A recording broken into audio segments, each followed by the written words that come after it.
always been singing, yeah. I started when I was very little. My mother played piano, actually. I think my first performance, I was 4 years old in Sunday school for Christmas. Maybe that's why I like this place so much, because it kind of feels like Christmas in here.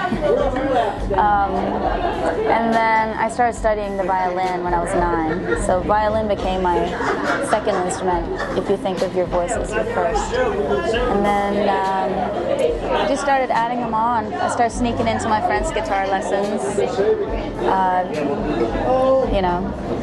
picking up another instrument there. And then when I moved to New Orleans, I just started, playing more rhythm instruments. It's a very rhythmical kind of town, so I just started learning to play drums a little bit and the tambourine. There's a lady here in town, her name is, we call her the Tambourine Lady, and every jazz fest you can see her in the gospel tents.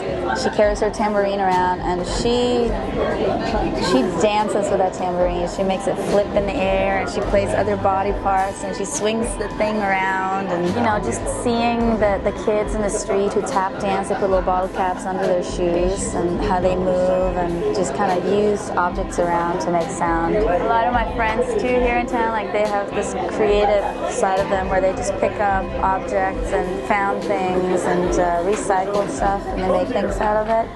So I guess it kind of opened up my mind to doing music that way too. Like my violin, for instance, I found it in a junk store, really. I started playing violin when I was 9 years old in Sweden. When I got here, my first impression was just kind of blew my mind a little bit, because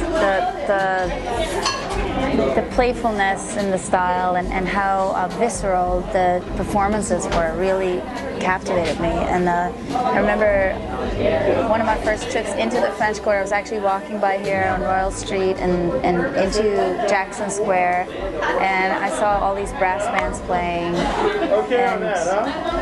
and improvising and just making music like I'd never heard it before. All the horns overlapping and crisscrossing, and they were loud and they were passionate, and then they would dance and they would sing on top of all this ruckus, and I just, it really impressed me and inspired me. That part of New Orleans has become a really big part of me as a performer and as a writer. I think that I draw a lot from that freedom in the music. But then there's another side of me that's the more melancholy Swedish side, which has a little different tonality to it than what you hear here. Here, a lot of stuff here is very blues-based, and or it's the jazz. But I think the stuff I grew up with in Sweden has more of that the pop structure and a different tonality. Once I managed to pull the two things together, I felt like I found something that's really me, because I spent half my life in Sweden and half my life here, so they're both the yin and the yang of who I am.